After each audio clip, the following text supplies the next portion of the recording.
chi yol kan chilum we ban nyala kanya gun kanda ban yanda me ya puzumon kasir ga gadiral la jegam de gwalan ya kagaban unenye yela gaban lor dozumon cha kon ngai gadeng jamur ban kolanya agaban so sudan me chung ba de gaban bijinu be chung chonde jamur bayam ga jema to we will mading bayam ga jemu bayam ga jemu nyar bai kasir ya ngora bayam tut bayam ga de do chen du bien ga sur bayam wa do bayam jen mat jelen ya bayam se ya len ya se ya len wo gan bale gan ga we wan ka gan ga tur je ga je yol dok to nyal ga je mat to bul bar kai ma wi ga je len wo gan bal ka kwat bu mulal nyare bre di al ke ya mo ma ko yom wi ga je dal ya mo yi far ka loi do ka nya ga nya dal ka je mai ke ka jen ta dien chan ne no ke nya mo như chia mai kia cái lối quay tiền mỗi loài đủ cái là con quay đủ cái đa đâu đã cả bờ đây hết nhau chú nhà mà bùng người xin nhà cả mà lối nhal mà muốn lối đường chia quy trong đua nhal cái này đi chỗ mà bên cả nhắm cái là gì đó nghe sẹp cái là luôn nghe gà đi là nhiều được cái quy cả bal mà nhau vào cả bộ cái chuyện đủ biên đủ cái chốn chốn yêu lên nghe chia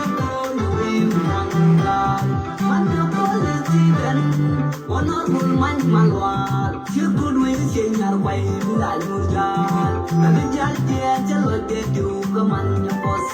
le gelin ti jo tulat ka we kabal onor muru kariya na shimke ka we no ke ya kene ke mu bum ke chen yan jung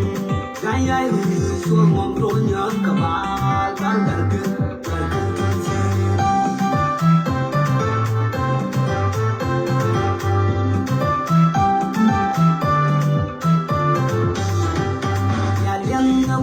mắt trổ phul bar cái nét cẩn rong nhà mắt trổ cái trên ní rút chân lim cùng cái chiêm bản na cứ chú như cái này ăn chết đằng cuốn để chơi cuốn ra mừng câu sang bạch lim cùng cái chiêm bản na nhang mà nam cái quay ban cho đủ cái mình xiên tar chiêm phul bản na liai chân lên đi để là tiền gấu một cái này nhân tình gắn chân cái lim cùng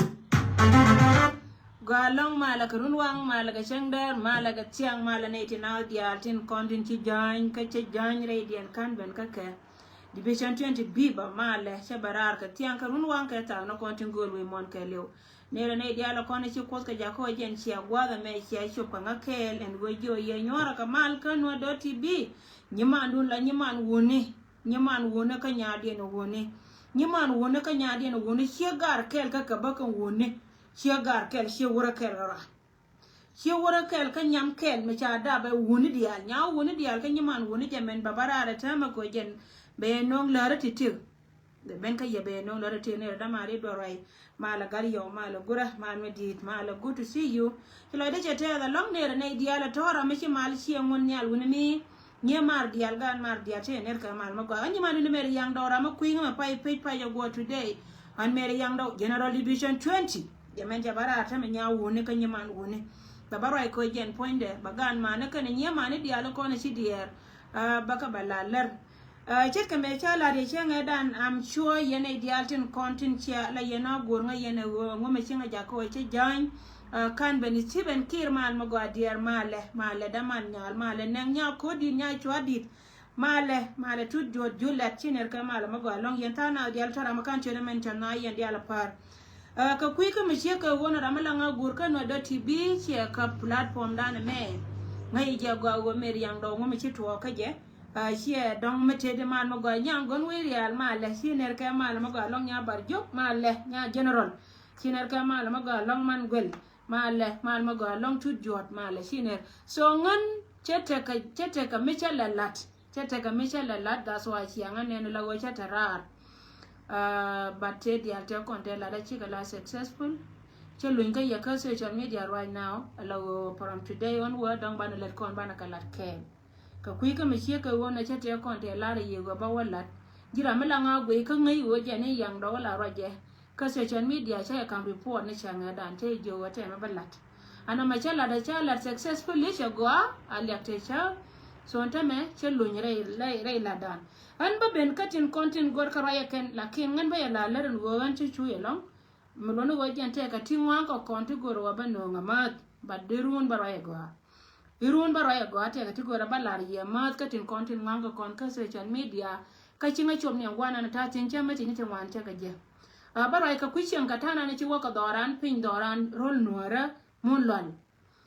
ka baraye ba ka min go acha le ka kon nyonga ndur dai monda na la windi wayi kwai windi la wimbum wayin chalat men chalade gan mar ka nyong don mi chalka pani jar county men chala ka pani jar county baba writing again bara benya ka roi ba ka mi chitwo ka Nairobi ka Nairobi mi chitwo dor nyam na ne chalka aduta bakir ma yadi te ka mebala yotin la gunius baba roi ka yetin so titika kana kona banora ba to kan yin chiendan rei doran monlal yene tin dia la kontin dia ka meto re monlal men no ngarar chia te kan ne wo chi kwar ko ne chalka kwar ba onetin kono kwale yen chien Harmon chimit yal chika barar kakan chika barar ka Koba County ko ken panken cha gadina cha ka longa ken chik ken gadina chicken ka jo wona ne kon bia ka bia ranye la chien ka kui ka men tuo chang ron go kon dial kon ite nan dial chiloi kon chika te la long ka men cha la ka jana na ko kon la wie ka jani siang tila kon ne kon jo wo yana de yana wona go mi si wur janga yokol mut de nyur so chi kwara kono chal ka kwar ba ona cha muksuli na ma cha kana ken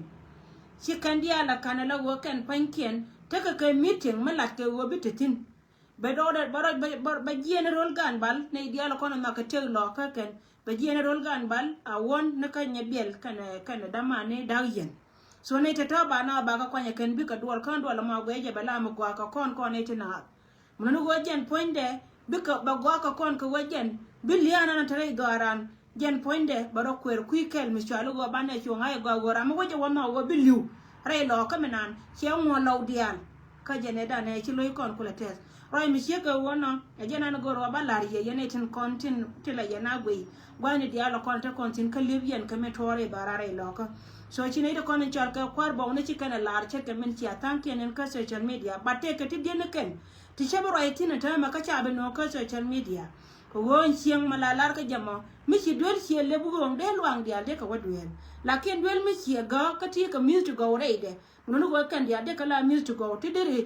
ti jwe chi de je a je tan te chi mo ro kun mo lan ala ne de ko ni chal ka lo ta ka ta mi te ka re ta ka dien mi chi kan walat kan wor la kana la de la go jen poinde la bu me go bi dor babara la bu me go bi dor babara bad min la yen ka ne de malaka bara la te kan yo ko ngai kan wo dial yen ka te dien won kan e puji wo bi ka roi dum do wo chi wurjanga che ben ka yo mondan wurjanga che ben ka yo mondan ka che ta ne no kontin kon chi bol ka tiam che te ka tiam che ka jako wo kan che ka turn again sas that's why la yena ne te malata ki la ka bara ko jen gor ka je wo jen ba ya balar men ana to ma ba dida ke yo kon de konin chal ka ga chin to kula roi ka yawana me ka social media ngai ne yo kan ne kon kon te chen wan ka je kan ka jana na kwalo goro wa balari ya ba yana tin content na go mera tenu kun mera ka campaign yana dia lo content go ka gor yente onore mera tenu kun mera ka palpin pala ka pinya go ala go jen poinde biya mai benreita ka misalo go jen mera la ni nor nyam la nor nyam kwa ni kun ya lo content tin ko biti dia tin content gor kon ka be go doran be ka ben ka gwadi so na majana na balari ye go meeting mo ja tin Royeda ne shala da ne te kon te shal ke hienda te ka me gora balar yetin changa dan me hienda me cha ne ti ne de kon shal ka ga bal yen ta kam 72 hours ajan nan yen par mon chimit yal chi ka barar ka chenya bel ko gor ka jana ko roy wan ka je wajen panken bu ka roy la cha ba tel wo politician ne tin kon ko la chole ji ay go che jaji ka be roy la cha tel de ni tin kon shal ke ji ay go che jaji ko wona ma ko na shi woro itina la wajen poinde be korba to gwana tin ko na be korba to tin rutera be bele liyo ko bara ben ajena be ka par mon chimnetin ko na chal ka ji ko bara ar ka cha ga din idea cha ka chola ken siana mo sianen ka te ka tana ti abara na ka kos lakin ra jam che ben te tingwana la go kan ito ko na chal ke nor we tu ne de kon dia ci tu ken ci ga mo kamela ro dare mo nan ko jen gor ka je pujo go jen bi ka succeed kamelat ke ko na me ge me to kontin bat ci nore je la go kan pan ken ci kan nga jugo tu ne ke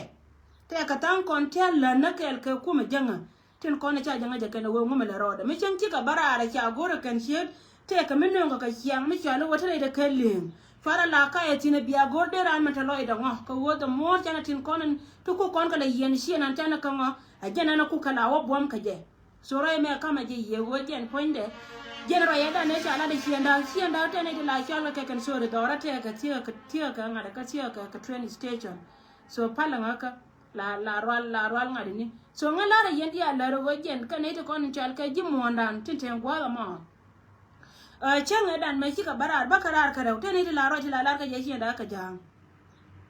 la ka we shi da ka jang especially shi ja da la wa ka jang bar chi wo ka jang shi da mo ka peace agreement ne da ne cha tan ke 2018 ko wo ka riyo ma chare mo ka tin kami chi wo gu je ka da da ne cha da ni dor kon ne ko ne cha ke no kan dor kon dia kan kam riyo ma char ka dia cha tan kian cha kam Salva Kiir ma dit ko ba ko la ngai wo je ni jinobe se ben ken cha mal cha ma e jinobe ndia ana county uroro ma man ku yi da la tetin county ma cha kam Salva Kiir ma dit me da mi to to de la ken ala go na te ga tin wo ken pan ken te kare ma la mi shi wo go yike shi wo ken shi ga jere no re ka shi wo ka jang go ka ni ko ka me da na cha ko la da ken ka mi shi wo go yije ba ka na la ken ba ka kan ida ko na ka ma cha more than you jira mana na la re wo jen di record ya ja ko jen point de tin na ka ma cha more than you na ka ma cha more than you ko ken me da na cha ka to be kam ka wur ma cha ka Salva Kiir ma dit ka ma cha te sin na cha da tin aram ken me shi tan ga te de wala re go county ro ba kam ne ko na ba kam Salva Kiir ma dit ko be ku no wo jen kan no re ci ka te kuisa ci ka te wur kui wur ma cha ka ngada ka ro dien so erin mala mala lar ka ken go ken mor kamala me da mal to ne tin mor ka tin a ken mor ka tin lakin chalo no go jen mete ka ma da lo da kan ci ga ritin mor ka lo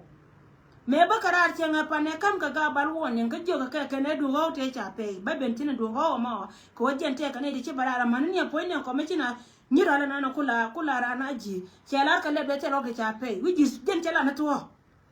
gwana jene go kon bana repeat ka so ka social media ka bana tindi ala ko lat kon ka bana ka kam ne kon ko guardian mi lar si nda ga jo ka na no ken ka cha kwa ne ide kon chal ken ne bon ma ko ka na mai to molal kama go ka jeti na dawrol kon da jar wang den ne ide kon chal ke in ne ide kon chal ke ga dina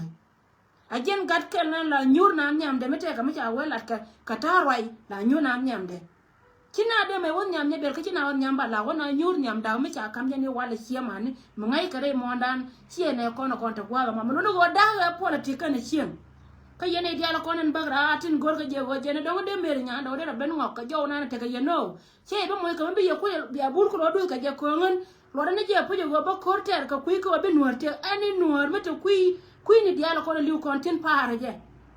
yite ku yaji la joni ji wo chu no go ba ji jo na nuore ti be rode ti ku yaji ko shi choose ko bitekel ka ji go aka ji ko party dum South Sudan lakini ji chawe kamud ba jo wo lu ni ka ne ku be ga bana ajana la dana mo chelo ngara mata ku yaji ka che do na jo na go ko la ngai ne je go kon to ko no kon mi ku liu ku mi liu na randan yi liu ku me liu na randan so jana na rojatin so do me lara je ye yene to konon chal ke ji dwara te ko kien ti la ne ko tin goy ka ne yaken ti goy ka dor me char ke re lok ala re lok teriet ke to konon lat ke politik te go la ke ne chien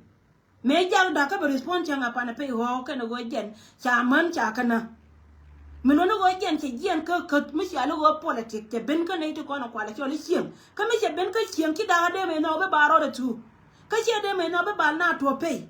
muno wa be yim respond ka jaw mi chala wa jen barai ka bal si ka me cha kam 72 hours jen ko yena la ne pol ma ko we respond ko cha dwal cha ngai gwa wa mo da wa la ro jen point de ngani cha lo na ma ba ba ter kor chunga ko de da te da la kor chunga cha cha la da ba wona ro ka na ko ka ne de kon ti la ram kel mo gor ka liya de lo yen si ma ro ko te ko ken tim kon la wa pit ka kai ni a 18 kon chal ka ga kon te kuisa ba kir ko te kon la right rol ti kan ka jikan wew ci ka jikan to rol jikan ka jikan wew kan je kai we wata mela wace tok den ke pat kon mela waje la wata ki to ba ka balat kon ko di ba kon kula divide ba kon da haken so ji oni ye wakati dia le ke kan di agenta na ta ga je me ku da ko respond ga je ji oni ba la wo min ci chuptin kana mai to an chuan ka kan mala ga lo ka a changa jen nya biel ban changa pa na ga ya la ba de ji o da wo mela de mo mi jere ala wo je re ye ne ke chebe ga ke wo je ne chara mat kume wure me chal kariyo ma char no ko wo jen si ra riyo ma char a jen ko la gwai ga ngaka ne de ko la kana wo ci da jang ci da ci ga jang bat gor ka ne me chal ka kume jinu ba ne dang rawtin ko no ko kon ga lo gor a mi chal ka me dan ta ka kam gur janga wo kan bi ka ta ko wure janga mun no go me lar kan ga ngot kare mala de nan ta ka tin si adwer ka ke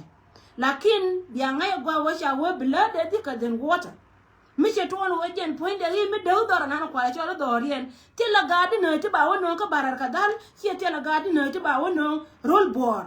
mun no go de ka respond ka de ka info ka mi do siang mi chalu wajen ba dor be bandor na mo wajen na no ka re ka je ne to ka na 72 hours ka je ye ne tin di alto konti la lin ka nuor tin lu ka wo kan pan ken gor ye ne gwa wo lu ye no bi gar kun bi ka lu si jen chora jona la ka ji kan wew kana lo wew to kono ci bara chora kalin alat ngwane dauna ke dauna politika ni shim dauna mi naw nuor kana mi naw kana mi to doran ala nuori dauna je kana wojin poindu bitaka kui dawnia ko woran mo we liu kuidu wache liu tino yuko liu ko runi na selpa ngene woche na run e lose ka nuori mo we liu ko wure mi shal ka yo ma char ngene wojen poinde e lose ka nuori ti la gadan mi la gad nuori mi bi liu ku ye me mi bi kan chana pa teleje so ro ma jana na la ye jo mi sie ke wono a je reason da na ku da me ku respond ga je ku respond ko jo ne te ko na chal ka ga bal me sia la sia ma go a ko ben ka po nya right ka ga re kien te ka lo we di je barar che te karam ken me do ma chal ka no da america rama te cho di cha be men chon ko da ye ne dia la ko na ba ra ta ma chanen gor yena wajen biya shode biya use ko wodi ko wajen biya kula benya gor yena wo biya shode biya use ko jen biya kula benya la raro la je ta kamala da ke meri nyando chan wajo respond benya ba te bi respond ke we na churai ka ji men be ka jira ra go ne to kono chal ke che nyar kwai ka law kan ga che nyar kwai to kon to kor kana tin pe ko ken ka kwa man kwa kare ba kan tin gor ka ta jani ken ka ga ndo ka to ka right ko kan de ka barara de ran chona balat ka social media yo ne to kono kumi we yo ka chwara respond e kai ka ji kon dia marai kon e freedom of speech ani ran to kon ka ran ka right ko di barar ti ka right maraja ma ka social media kana kwan allo wo nyando bo rai no ti mangan ko ngan go ye go mete ka me kon ba rai tin mo wong jo da ba yin rai the same to human birar ka platform du birar ko gwi me la chon ka ne dor kon dia ba kon ba jaje ne tin kon go ka kon so chi nyar kwa cha ga de kuma ba ka jo chora respond de kula kan chi ka respond mi latte ka ne to mana ka chi nyar kwa tin kon chal ka tin cha lo to mi gena ni to ka de ka bara din ko na lin ko na gina teme ti ka no da america tin yan kwa ti tin la lin mi gin ka telephone ti nga jo wara ma chi gin to ko ban to ka chi akai chi jen ngan ta ka united ta ka tan roll ta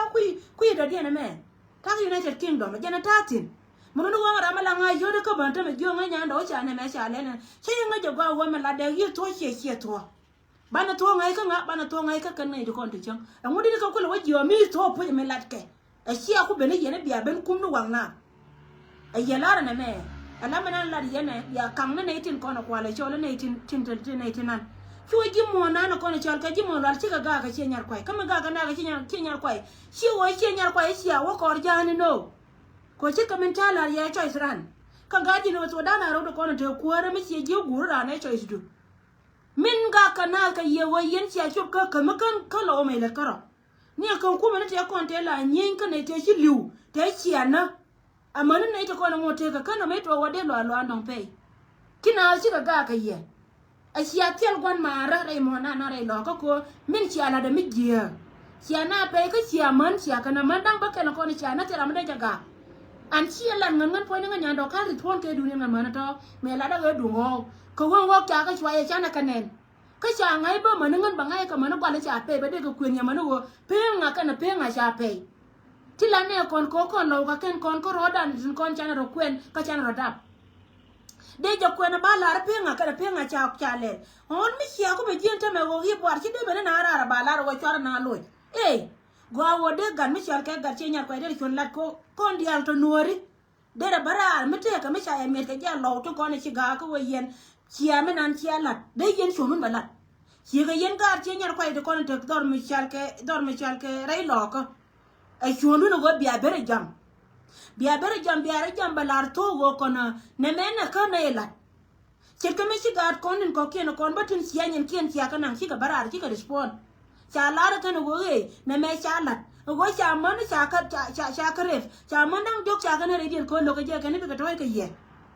cha mandang raw tiri cha kana mandang do cha kana cha karef ken so jen sielan ngan kan barar ke je report ma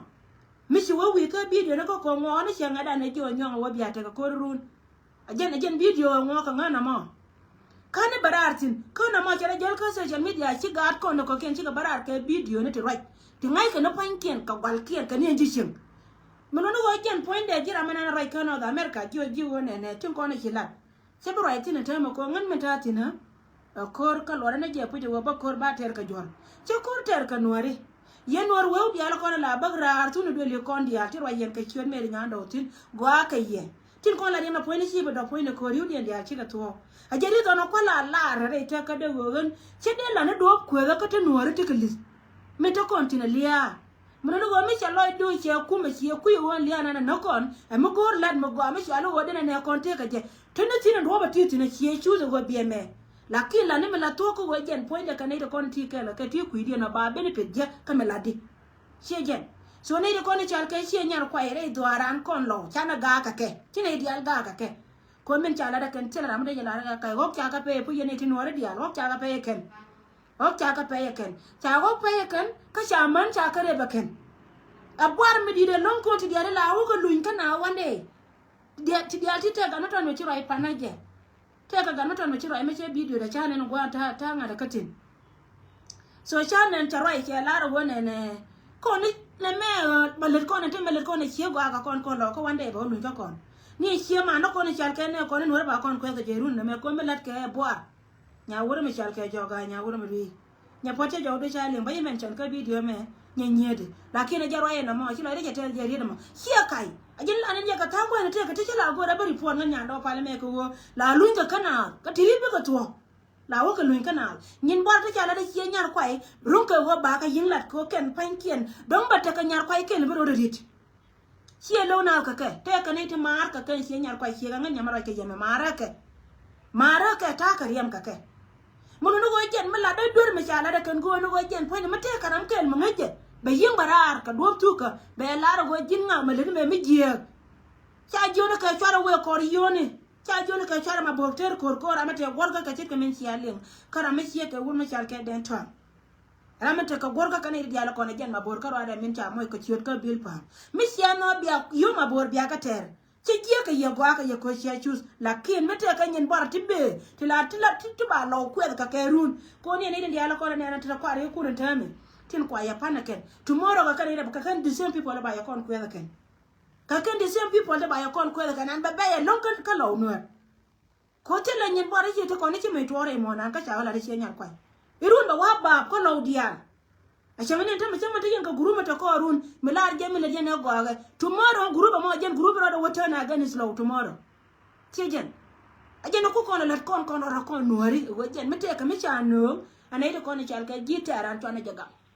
so jiwo ye ne diaten konti right gwa me mete karama lar ja kan go pere lo ka akai bul ma kwe che berar pa ne je chanen bon video de ko ngan ta gwi an gwa ne diala to ma ta gwa de ma ta tino ta gwi chejen so che lar wona ne ko ne te lo ka ka pe mete karama cha o ka pe ka mer ka me ka bela ne bada kai gar ma kwe de bol jin mi sia ngai go bwa me le di lo ya go ka jikien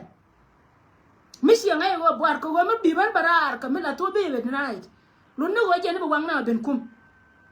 lo no wang na be ben kum rai do aran nan nin kon dialtin chunki ran to tin sia ga nya do chunki to re be le to yin tin spirit da ne na kel ka ye ko go sia na na ko na ka dialtin ram de la ra ku me le o kia ka pe ok chia ka pe te karam kel me chiro ai ba me chia la ro kon te lo ke cha kanang lakin chine ro mo ka me cham na ya la de ni chia jen a me cham ka chia mar de ro tu kur de ka cho midday me wa mo era ka yang la mo era ka yang kel ajana la kana yang kel be na be cham ngai ka jena mo na ideal ba tak be je be na be cham chia der lakin na wok ti pe ka ne ka wa pe ne ka kon ko da na chi nyen chia ma kor ka ni nyen ke de la de dan milana ye tora ya la ye ka nya me be ngara arjan to da ke leo kor ka ni nyen ke de dan ko ma chi wen cha lue a chi ngani mai to ko na baba na ka na ka ko jen ko te nya re lo ka bangi na ka penye ne kon ma chi garo we baka chi lo te kon te ni ne te bakra chi ka bara chi na chi ka roi cha ma chi wen je chi no ko re chi mo chi nga pan duor cha du chi ka ro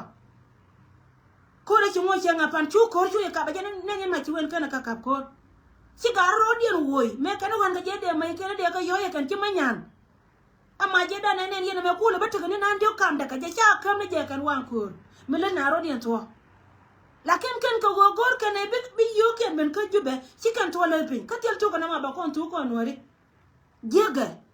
ba kon tu ko nori ko kan ga da kon liu ku inde tin wur mi chal ke bo ma ku ka lo kan ga to kon gor ka ba de na ku me to kula ta ga tin tiang te yido chen la ga li ma ko men nan ka je ka do na ga je ga ri chen nyar kwai rai lo ka ene to kon chal ke ba nyan ka ro de si ka chen tiang le te chen dia ko ne te kon te ko ka te ka la ma chi wen ka chen tiang ka chen tiang to ga le dia na to pa mi to rai to da na te lo ra me bi te jang na ana wo ba chiang ba ka pel ke dun chen nyar kwai ana mo che chu ko ngani cha ro ye la ke patut kon ko kon la liang ne ro ye la ke ken wo wer ka nga ye na nga bi nyen jen la ke kan la wo chu ko che jen ko kuma selfa che kula ben ka kon so na ma jen na no gor ka ye ne dial tin kon tin lip ye no gor ka no re dia ka cha chen da jo ka bara chuong cha ka jo par mon chim to kon te dal chen ye biya ka biya nyor ne rama ku chu no bara da na belo ma ne chu yan ma shejen mun no gone dia la kono bagrar chwara no waktin kan ngan tebe ka jong gor kan ko kan gor kan wo de men cha do lo de balat ko social media no cha balat min dol ke lo cha balat ko social media so ray me jena no gora balar kon ko kui ka men rode gor en ran kan itin kon chal ka ga de no dang jog dial kan nyabiel ka bal ka da kan dial ka jishim ti dini shi ka ka a chang ta karamata kujanga shi ka da shi ba woni jen kujanga ko jene cha kon cha kan ta ken ka kon cha shon ka kon kan chom na dor gode Allah mala me mena la ke ken shi da tane mala cha je ka ko kan ka county ndo kon cha kam selfa gwa ka lakin mo to go chom gode ba chom gode tara ba la lar ka tet til la rama ba la lar ka tet kan lo cha ka bulun ba ka divide Shaka belong ka me ba ka da aram kel me chiro de je me right ka gore je ba lo da che ba che ka ba ja long da ko mi cha dor ma da ken cha eton so rai me janan de gore de la kon ka me tore mo na re lo ka janana pin te dia te kon bad mo de yet ja tin ok cha ka pe ka cha man cha ka rif aga che nyar ko tu dul kel rai lo ka cha bete a chang ben ne tin kon cha ka ji ko ra wa yet kon run cha bete ko gwa pu ji wa ba to ba la gode cha gok cha ka peye ken ka cha man cha kare ba ken ka tam roi to da ne nei ti dia te ko ni ben changa la cha miral tan kien tam loi ka ne kir loi ka kir ka wode ka wachi ne chi rodi loi ka chi o ti cha na ka mana ken ka na ka pe ka gok so na ma mi chi wa wi ye ne jen che nga ka che ban ka jara ya cha lat ke mun ko lat ka wi wuro mi cha ka wonya ka na ma bodol jara ya sha larke so kada mo jen gwana na ba piutin ka ta lo ba ka par mon chimni tin kon te dar chenya bel dinai ka men sha larke o jen sia gor bi arai la ga dinai ku arai ya mano o jen sira men no je o jen bina wo sia ngate ka la to bi ga cho ben ken so na ma kat kel katin kon cha ro dia lat sia katin dia lo gor yen o bi ate ka lengtin mi dong dia na ta lo mi we ka nyong gandul che jen ta lo mi we ka tor mi chal ke pani jar county jipa ni jar chenga da ne barar ke katiang kanga ai tinga wadar ka ya ka Afrika me barar cha lar nga wojen pan kinga ne ko ne chal ka ne mi ka to chin an ngai je go ya respond ke we na ne cha respond ga je min chi aka ti ke lesson ngai je go wo min ter ka no gwa mo ter ka je o woje da rai dwara na tani yentin ka rodun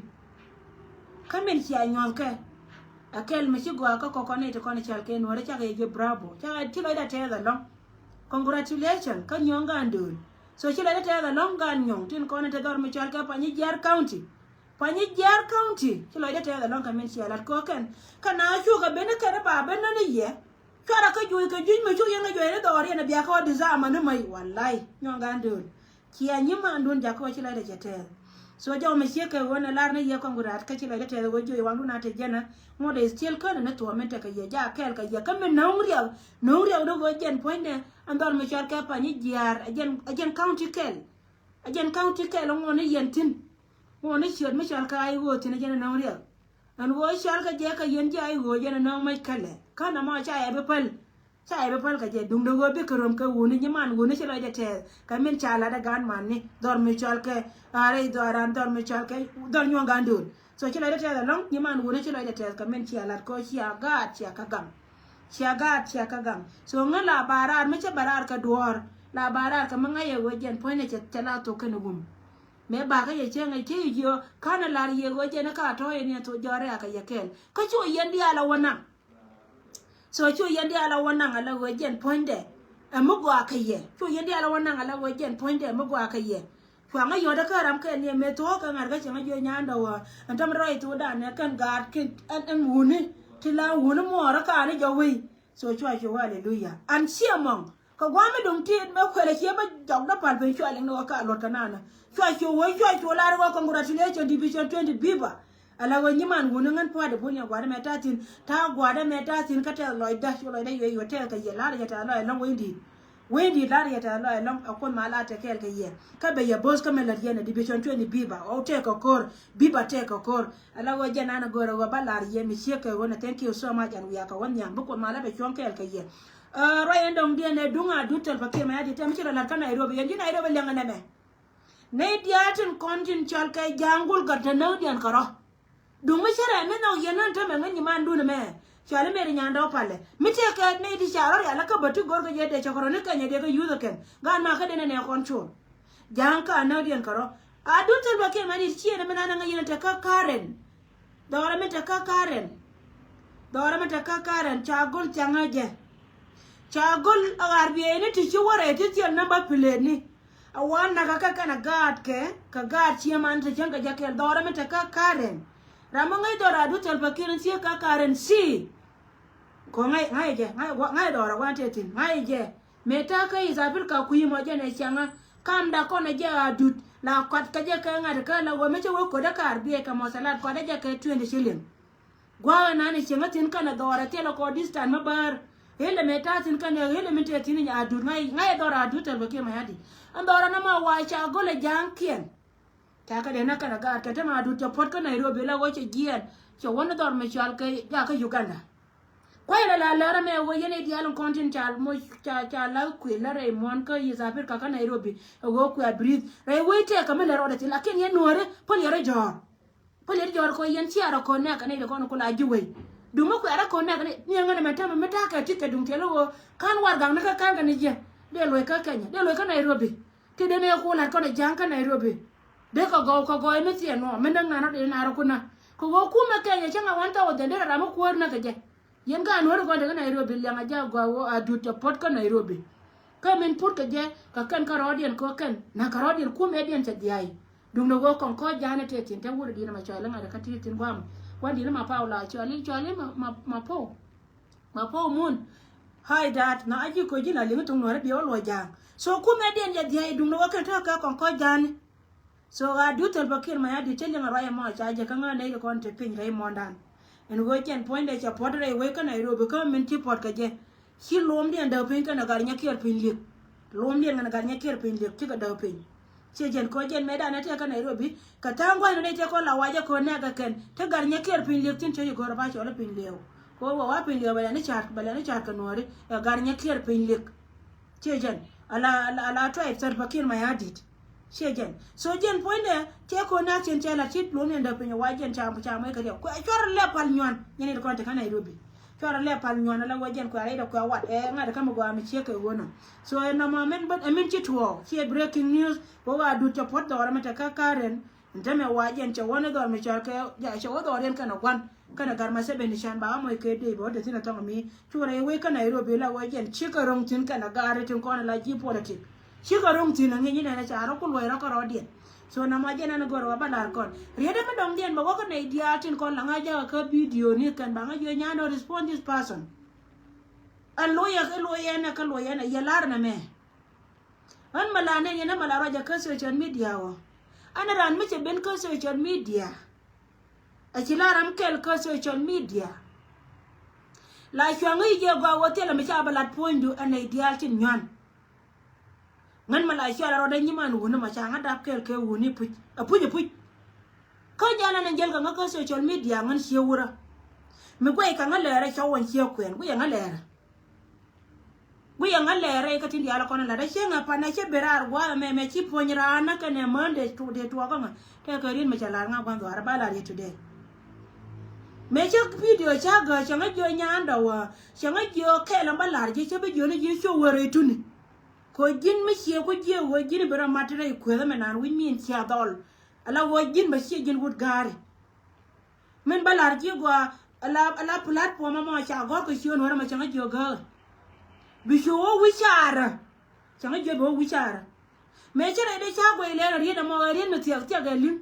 ka kara ya la ko waje ne de dor wote te me chi ko da kam ngan du na ye ko da kam ma e du na ngan kara ngan pritin ka ngan ta la da de chi ma kan ka ta ka wuki do ka na ron ko bo wichara che je me cha go ile ro na pan pin ri da mo bar tare me cha go ile che cha je bar tare ko goma che debre lo intin ye tun mi tanki ma arba ba ro nya mat ko na nan to on cha lu che tini won ko ngan ta matin ngan ko ja ne ta ko chon che je ko na ma che me de ma no ye te lo ki do go chon ngan chi ayo ne ta ka da jalla bara la cha la ko la bor yel ko ngan che lo ko bala beautiful ko che la to go ye gola ta ka du na ma ko da kama ka ro matin ate lo da ide so jin mo ngo ka message me cha la da me chi ro do ngo ka tin ko ne cha ro ngotin e bi mo ji lo ye chin dong ngo yu no no wo che bi nyoka mala de jika men gore balet ka ji ko mala de ka ji ta me ro lo idu cha be no ngo gwande che jen ka pa me li cha ngada ti ni jike bata kel karama ta kel ka ja kan gwan ka dor ko ye ngale kan go ide ler baro ngo de ngo ji wo bi ni mo wa be bitur ko ti konte la dan ta me te ka jike kara men lon ka ya la ka chi ma de go baro ngo wo je na ba wata ko ko wo ba ka ye wo ba ka gar wo cha wo ti no ngo da la wo nyoro ngandu gwade so me chi gwande me cha ngaji wo na me tena chuma nyo ja ka message ka ne tin konti la right tin so chuma nyo ja ka message be ngaji nya do respond this person no ayala da ka ko ngan mo wa ngo jo wo je ni na me chi be la tablet tela nga wo kido tela nga wo kid ka wo ba wo wichara che ba wo wichara chi bare so ja ba na go ba la ji na mo me ma wo nga chunga jo ngal wo ite ko la ke ko chi wo che ka lim dum na wo china cha re ta ka dien ngan ni man woni te gan ma ta kon la yana go gwa me wan ya ta yentin lo la ye che jen ngan che dien kan woni ngan che wura ka re dien wo woni ngan che wura ka me te da oda ba da ngan ni man woni che jen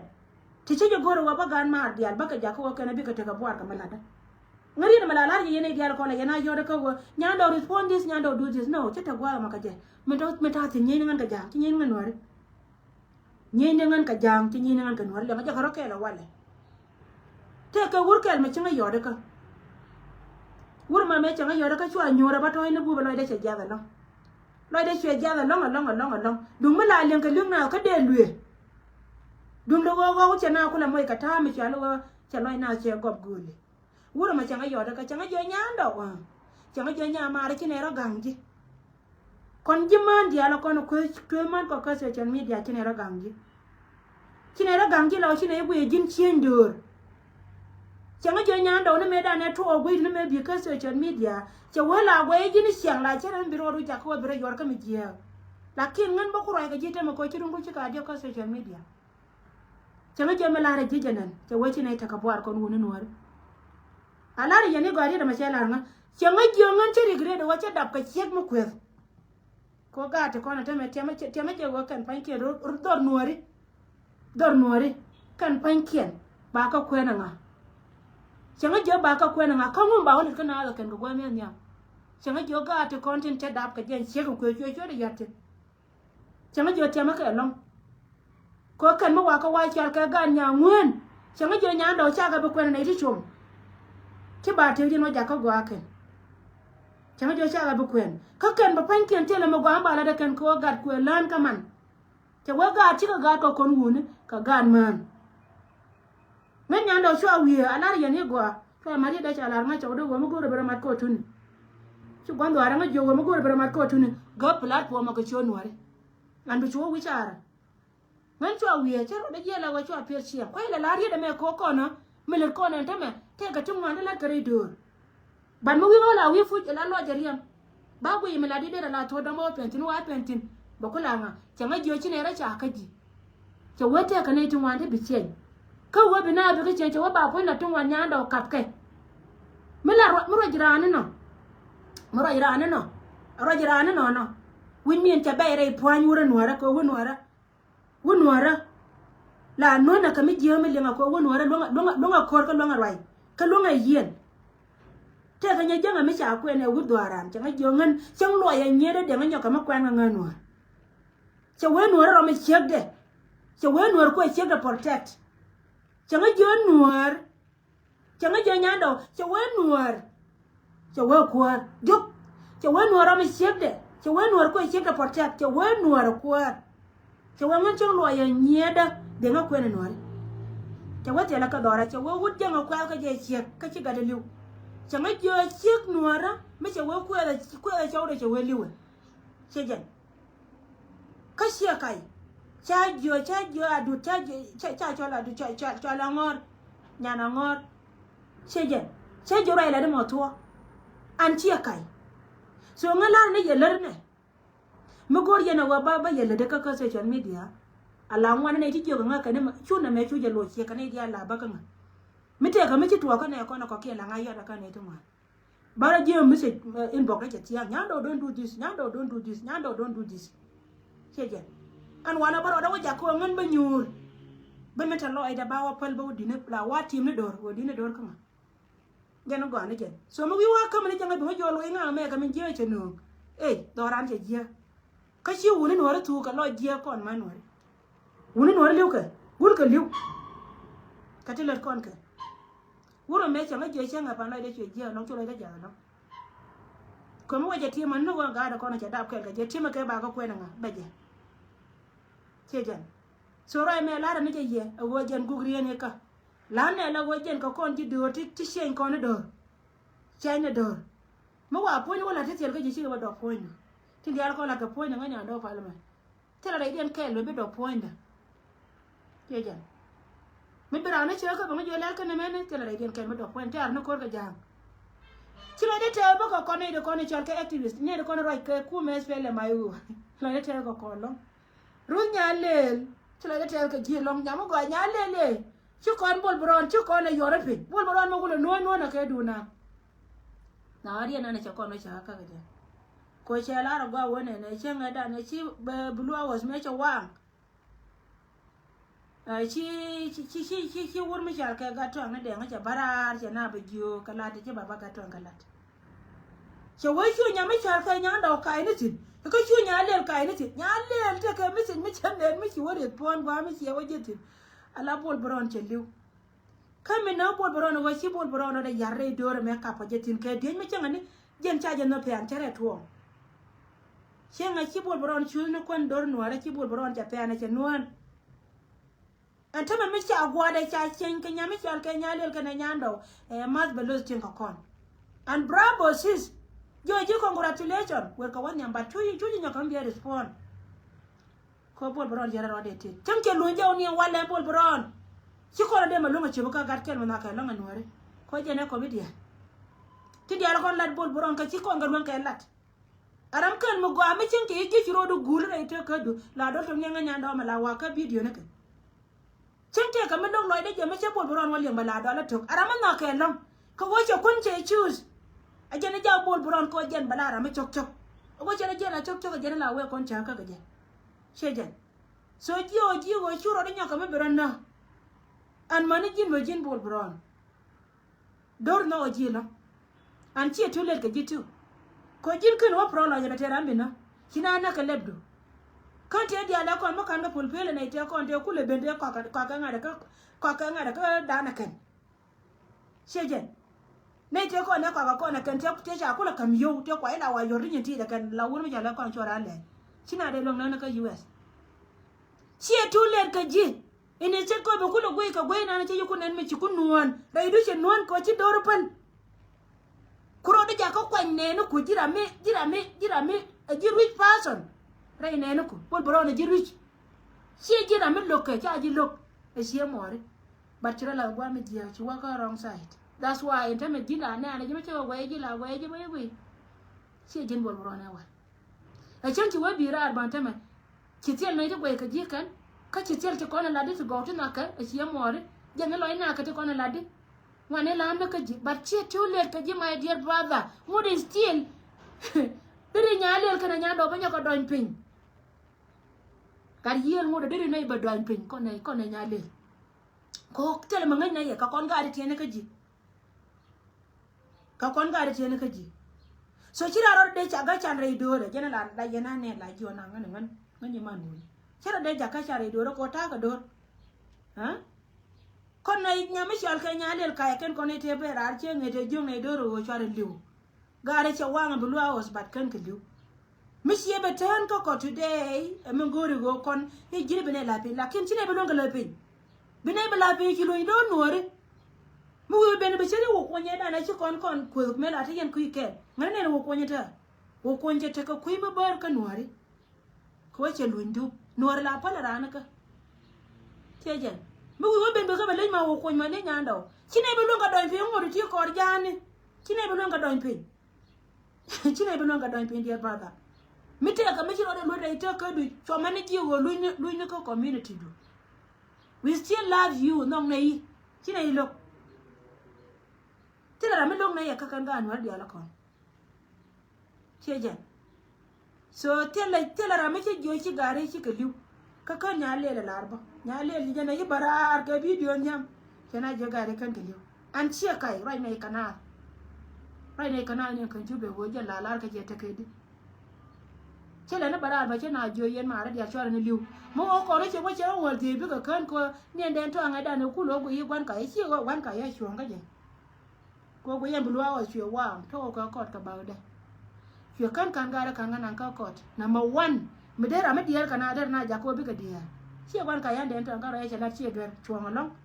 ka kon ji dor ma ne ngan me nya no ni dan dia ra ka je dung do go nga da me cha lar nga ne te kon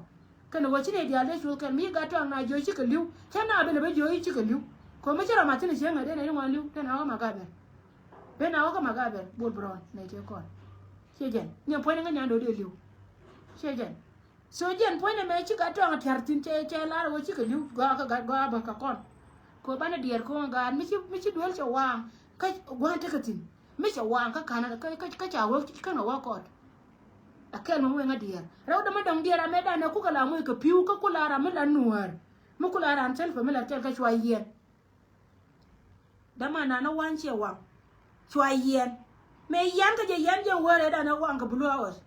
chwa yen chwa ga jan te ko ne te ja ke chwa le de gina mu sha de yin sha je pu yu ga ri te ri gwa ri da la daga ta ka ku security ko jen ba wina ja ko bina te chunga tele me ci ga to alar mi ji ke jen batta barara ne dan ko changa kina chika liu ngai je wode na liu ko te kon ke future leaders ka tut continue dit ngai je de do liu ngai ne ti la rai ka ngawala la rai ke di chwa barar chwa na jo yena ka baro dun sho gare ka teka chen ki ale ka no waka ko mo de still ka teka chika jongan rai cha la ngana me chi la nganga de je wo gi to dun do go che janga ti chup loy de ko cha ti ngum pe na wa ko ka na loy go loy ne ka video da biya waje phải là rồi mà số thì dia ko lat kon ke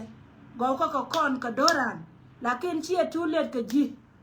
tu la lo ne meto mi chiro de long bo bentin so ne me kenan de gorde lar kon tori ne kana mo pra go me tere do aran jalat an jio nyonga ndo congratulation we aka wan nyam tin kon lat ke ne to gor go no wajen ba dor ba nga ra ken ngano ko awe ka wan nyam akon mala te kel ke ye ngendi al poda chelu nyere la dan chi la de dan la da che successful I'm okay now, baluin kalat wala kon kalat. Bye for now and banalike.